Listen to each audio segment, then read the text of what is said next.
As most of you guys know, our diesel engines are not the same as they were 30 years ago. They're just not. I remember guys telling me they would put all kinds of crazy stuff in the fuel tank just to get that truck to run. Like transmission fluid. I mean, I've heard crazy stuff being thrown around just to get that diesel going.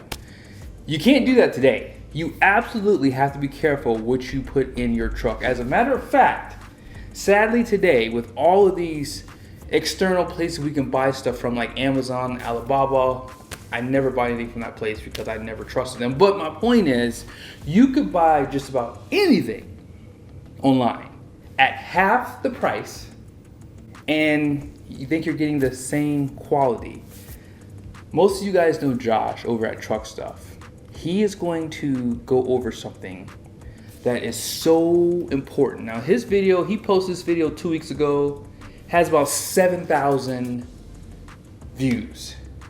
I'm hoping by the end of this video, you guys share this with everyone. This right here is the kind of wisdom we need in the market right now. This is so important. I am guilty of buying filters from Amazon, but let's go ahead and watch this video because this is very, very important, because this customer, you're gonna hear, spent so much money when they could have just started at the first line of defense.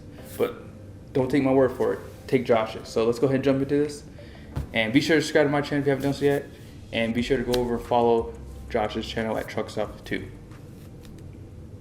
Today we're going to talk about something pretty simple as, good quality parts on your vehicle, specifically your fuel filters. This customer had spent upwards of $10,000 chasing the problem. Real quickly, did you hear that? $10,000. This truck was out of factory warranty, so this was COD, customer paid. So yeah, if you know what COD is, cash on delivery, but yeah, customer pay at another shop. On their vehicle because they thought they were getting good quality filters from whatever source they were using. Now, we'll jump right to the end of this really quick and tell you what they've done and then what I found and what the fix was. So the customer had a poor running engine, and it would sometimes lose power and bring them down, down to pretty low speeds with just a terrible idle.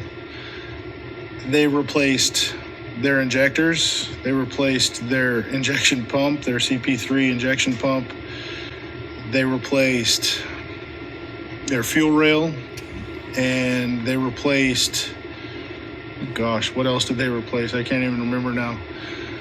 Anyway, they after spending all that money replacing all of those parts, they brought it into us. It came on a tow truck, and first thing we do when we have runnability issues like that is start with our three basics. You have to have air, fuel, and spark. And on a diesel we don't have spark, but we do have compression. So real quickly, the one thing in my mind I think about, I would never want to inherit a truck that came from another shop, and especially hearing that they spent $10,000 there and the problem is still not fixed. To me, that just seems like a lot of pressure to try to fix someone's car that obviously probably didn't get the right treatment in the first place. I mean, that shop just threw everything at it that was expensive. I mean, come on. Do you know how much a injector costs? Just a injector. How much does one injector cost? In the comment section, someone tell me. I know how much it costs. How much does a injector cost on one of these diesel trucks? Ain't cheap. And a CP3, fuel rails, like, are you kidding me? And the truck is still having drivability issues, had to be towed in. Insane. Engine ran fine at idle. It wasn't until you take it on the test drive and give her the onion that you lost power. So we can assume there that, the spark is okay. the compression in the engine is actually providing that spark. Now we go back to the other two basics, which is air and fuel. Start off with checking the air filter, making sure the air filter is correct, and on this vehicle it was. So then I hook up a tool so I can pressure test the air system to see if there's any leaks in the cold air tube, the hot air tube, or the CAC, the cold air exchange. And there was no leaks in any of that. So we can safely then assume that air is making it into the engine. Now, on test drive, I was monitoring turbo boost, and up until about 21 PSI, we had, good boost reaction. So let's stop it there. So you guys are kind of getting the gist of what's happening here. He's pretty much going through all the testing. I'm not going to play the whole video. You guys can go back and watch this video. This is a really good one, guys. I really think that this video should be something that we all live by, because this is a very expensive, cost for someone that could have just amounted to just starting from point one.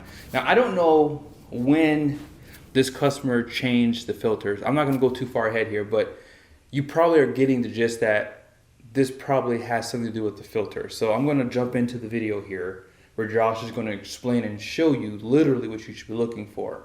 And I'm going to be the first to say it.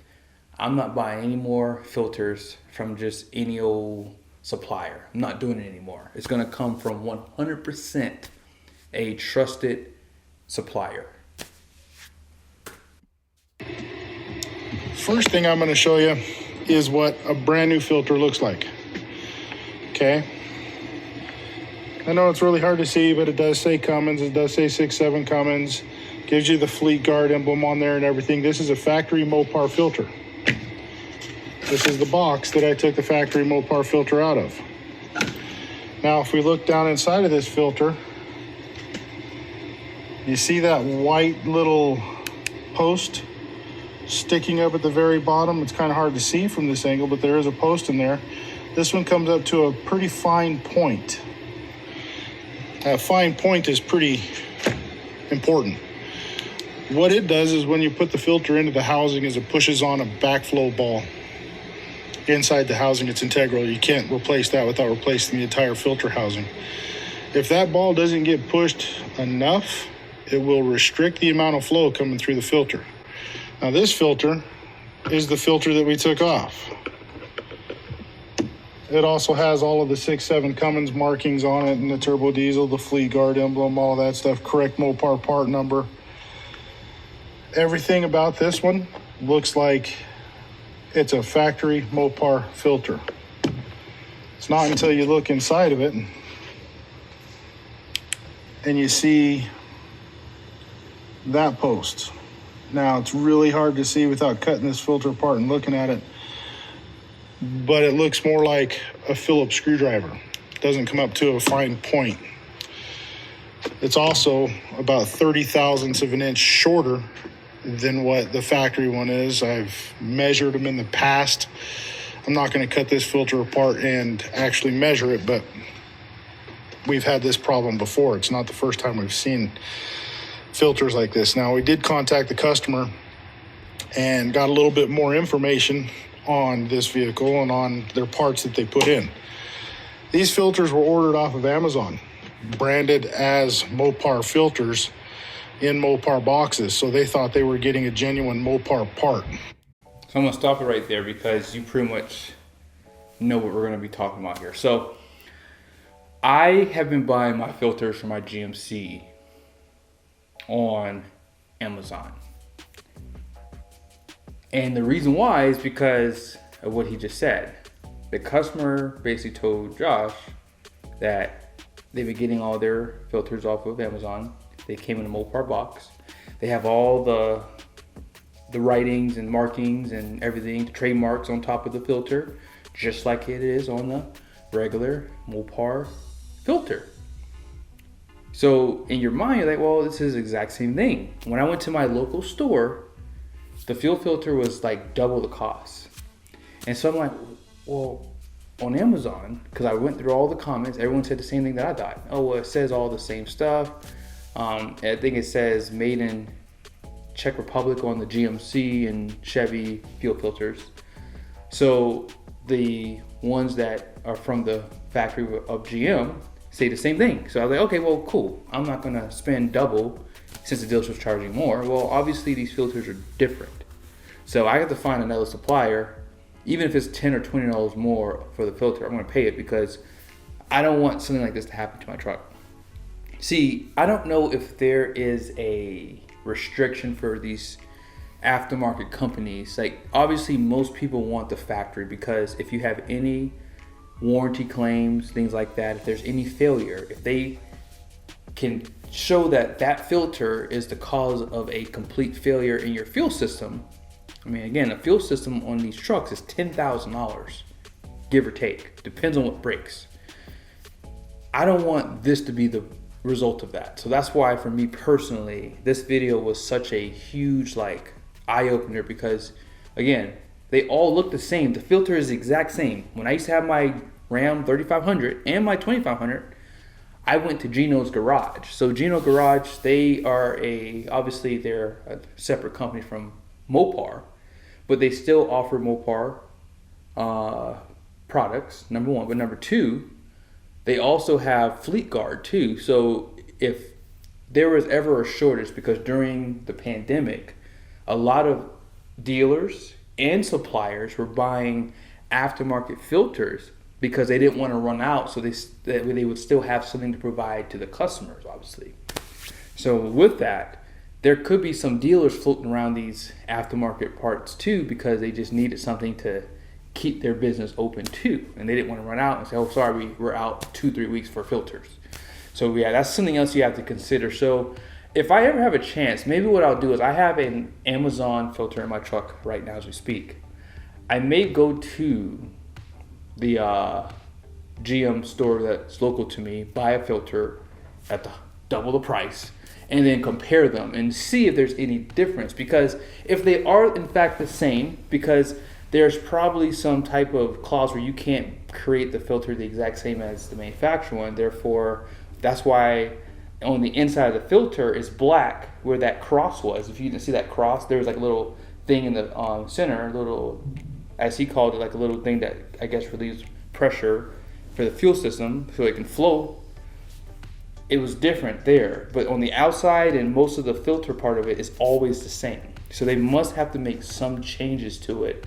That way they can't be sued by the manufacturer by saying, hey, or by whoever the maker of these filters are too. I mean, I don't really know. So here's some questions that we have to ask. Like, this is something that we have to understand and figure out because this is an expensive repair bill for someone else in the future. So if you know anyone that might be buying their filters from Amazon, places like that, I would just recommend telling them, hey, you might want to reconsider it because if the filters are not actually the OEM brand, they could have drivability issues like this customer had. I mean, I'm shocked that the dealer that had the truck beforehand didn't check all these things that Josh is doing. I mean, to offer up, hey, yeah, you're going to probably need a whole new fuel system or you're going to need new injectors. I mean, that is like the last thing that I want to ever have to hear and replace. If that's what I have to do to get my truck fixed, I'm going to another shop because obviously you don't know what you're talking about. I mean, obviously, even if it is true, that's expensive. 10 grand is what that customer paid out just for a $60 filter. So let me know you guys' thoughts in the comment section. Be sure to go back over and watch Josh's full video. There's some other stuff I left out for him to go over in his channel. And yeah, be sure to subscribe to his and be sure to hit the like and subscribe button on this one too. See you guys soon.